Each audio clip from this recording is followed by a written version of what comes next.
Hey guys, what's happening? How to buy Monero on Kraken. So first of all, what you need to do, just hit trade at the bottom right, and you're gonna see a pop-up window, buy, sell, convert. Just go ahead and buy, right?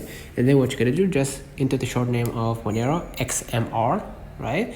And once you hit Monero right here, you're gonna enter the amount in USD or in Monero coin, right? And then what you're gonna do, just go ahead and hit the continue button right here, right?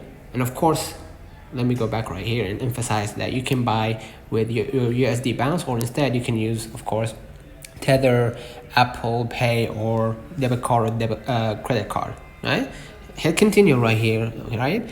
And then what you're gonna do is you're gonna confirm one last time that you want to buy the $5 of Monero, which equals to 250.63, right? The price now for Monero in the market, and the amount, of course, in the Monero coin. And once you hit confirm, basically that's it. Now you bought $5 of Monero. So let me know in the comments if this video helped you. Don't forget to like and subscribe. Catch you in the next time.